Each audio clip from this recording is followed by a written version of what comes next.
এ plus B তার whole cube, এখানে কি হচ্ছে A cube plus 3 A square B plus 3 A B square plus B cube. এই যে সূত্রটা অনেকের বুঝতে অসুবিধা হতে পারে, কিন্তু আমরা কিভাবে টেকনিক্যালি এই জিনিসটাকে আমরা সহজভাবে শিখবো। দেখা যাচ্ছে যে এই জিনিসটা আমাদের মুখস্থ হচ্ছে না।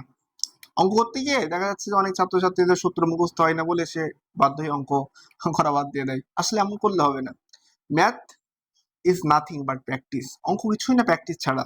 মানে আমরা এখানে যে জিনিসটা করব, আমরা এই জিনিসটা দিয়ে প্র্যাকটিস করা শুরু করবো। প্র্যাকটিস কেমন ভাবে করতে পারি? আমরা এই সংখ্যাগুলো চেঞ্জ করব। এর জায়গায় এক্স দিলাম, বির জায়গায় ওয়াই দিলাম। এটা দিয়ে কি হবে?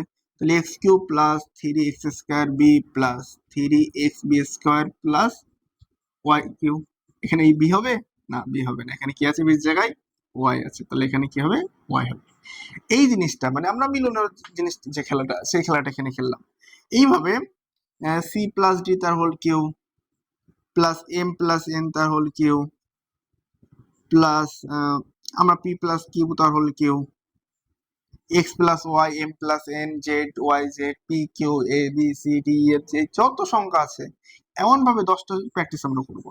10টা বা 20টা, 10টা থেকে যদি 20টা প্র্যাকটিস করা যায়, এই সূত্রটা মুখস্থ করতে আমাদের খুব ইজি হয়ে যাবে। এই জন্য দেখা যাচ্ছে যদি তোমাদের কোনো সূত্র মুখস্থ না হয়, ধরো এই সূত্রটা মুখস্থ হচ্ছে না, এ কিউ প্লাস বি কিউ উৎপাদকের যে সূত্রটা আছে, তুমি কি করবা, এ plus B into A square minus A B plus B square.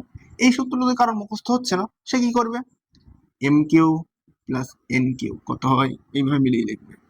Y Q plus Z Q কত হয়, মিলিয়ে লিখবে। X Q plus Y Q, এইভাবে মিলিয়ে মিলিয়ে লিখবে। দেখা যাচ্ছে খুব দ্রুতই অঙ্কে ইমপ্রুভ করা সম্ভব এইভাবে অঙ্কের সূত্রগুলো প্র্যাকটিস করলে। তাহলে অঙ্ক সূত্র প্র্যাকটিস করা একটা দারুণ একটা টেকনিক তোমাদেরকে শিখিয়ে দিলাম।